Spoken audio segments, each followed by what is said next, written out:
ఏం జరిగింది మాకు సంబంధం లేదు. ఇక్కడ మమ్మల్ని అడిగిన ప్రశ్న ఏంటంటే, మీరు ఆర్థిక మంత్రిగా ఉన్నారు కదా, ఈ డిజైన్లతో, ఈ కన్స్ట్రక్షన్తో, ఈ టెక్నికల్ ఆస్పెక్ట్తో మీకు సంబంధం ఉందా అని చెప్పి అడిగినారు. మాకు ఏమీ సంబంధం ఉండదు. రెండో ప్రశ్న, వాళ్ళని కాళేశ్వరం స్పెషల్ పర్పస్ వెహికల్ అయితే పెట్టిండ్రో, కాళేశ్వరం ఇరిగేషన్ ప్రాజెక్టు కోసం ఒక కార్పొరేషన్ పెట్టిండ్రో, ఆ కార్పొరేషన్ రుణాల మీద మీకైనా అధికారం ఉందా అడిగిండ్రు. కానీ కార్పొరేషన్ మీద ఆర్థిక డిపార్ట్మెంట్కి, ఆర్థిక మంత్రికి ఏం సంబంధం లేదు. వాళ్ళు ఆనాడు ప్రాజెక్ట్ రిపోర్టు బ్యాంకులకు సబ్మిట్ చేసిండ్రు, డబ్బులు తెచ్చుకున్నారు, వాళ్ళే ఖర్చు పెట్టుకున్న తప్ప మాకు సంబంధం లేదు. అసలు ఒక్క మాటలో చెప్పాలంటే, ఇరిగేషన్ డిపార్ట్మెంట్కు తోడుగా అనుబంధంగా వాళ్ళ దగ్గరనే ఒక అకౌంట్ డిపార్ట్మెంట్ ఉంటుంది, దానికి ఒక ఆడిట్ డిపార్ట్మెంట్ కూడా ఉంటుంది. ఆ బిల్లులు మంచా చెడా, పనులు అయినాయా కాలేదా, క్వాంటిటీ ఉందా లేదా, క్వాలిటీ ఉందా లేదా, ఇవన్నీ చెక్ చేసుకోవాల్సింది ఆ ఇరిగేషన్ డిపార్ట్మెంట్ నుండి వాళ్ళ అకౌంట్ సెక్షన్, ఆ తదుపరి ఆడిట్ సెక్షన్ మా దగ్గరికి వస్తుంది.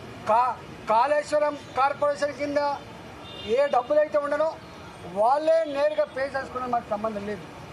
బడ్జెట్ అలొకేటెడ్ డబ్బు అయితే ఉందో మా దగ్గర అలొకేటెడ్ డబ్బు ఉంటే తప్పకుండా దాని ప్రకారం బిల్లు పే చేస్తాం తప్ప దాని వాల్యూస్తో కానీ వాటితో మాకేం సంబంధం లేదని చెప్పి కరాఖండిగా చెప్పడం జరిగింది.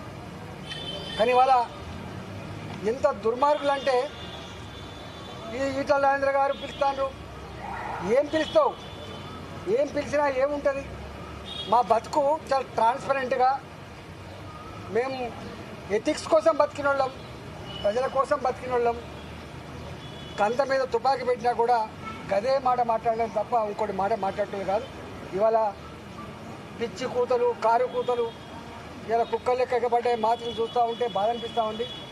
ఏది ఏమైనా తెలంగాణ ప్రజలు నిజమైన న్యాయ నిర్ణేతలు, ఎవడు తప్పు చేసిండో ఎవడు ఒప్పు చేసిండో వాళ్ళు నిర్ణయిస్తారు తప్ప ఇవాళ కొద్దిమంది బట్ట కాల్చి మీద చేసినంత మాత్రాన్ని మీకు అయ్యే ప్రసక్తి లేదు. కానీ ఒక్కటి మాత్రం మళ్ళీ ఒకసారి చెప్పదలుచుకున్న, 3 బరాజులు మేడిగడ్డ దాని విలువ 4,600 కోట్లు, సుందిల్లా అదేవిధంగా అన్నారం ఒకదానికేమో 2,700 కోట్లు, ఒకదానికేమో 2,011 కోట్లు. నేను ఒకటే కాంగ్రెస్ పార్టీని డిమాండ్ చేస్తా ఉన్నా, భారతీయ జనతా పార్టీ ఇప్పటికే చెప్పింది నిజాయితీగా ఉండాలని చెప్పి కోరుతుంది. పార్టీ ప్రభుత్వ ధనాన్ని దుర్వినియోగం చేయొద్దని చెప్పి కోరుతుంది, చట్టానికి లోబడి ఉండాలని చెప్పి కోరుతుంది, నీకు ఇచ్చిన కర్తవ్యాన్ని ఒక ప్రజలకు బాధ్యతతో పనిచేయమని చెప్పి కోరుతుంది. ఇవాళ మేము కోరుతా ఉన్నాం. అంతకుముందు అనేక కమిషన్లు వేసారు, ఎందుకు రిపోర్ట్లు బయట పెడతలేరు, ఎందుకు చర్యలు చేపడతలేరు. నేను ఇక్కడ కూడా కోరుతున్నా, ఇప్పటికే సంవత్సరం గడిచిపోయింది, త్వరగా ఈ రిపోర్ట్ను బయట పెట్టండి. త్వరగా నిజంగా ఎవరు బాధ్యులవుతారో వాళ్ళ మీద చర్యలు తీసుకోవాలి తప్ప మీరు తాత్సారం చేసి బట్టగాల్చి మీదేసి వాటికి రాజకీయ పబ్బం కట్టుకుంటా అంటే నిన్ను వదిలిపెట్టే ప్రసక్తి లేదు. తెలంగాణ సమాజం నిశ్చితంగా గమనిస్తూ ఉంది. నువ్వు ఏ ఆరోపణలు చేస్తావు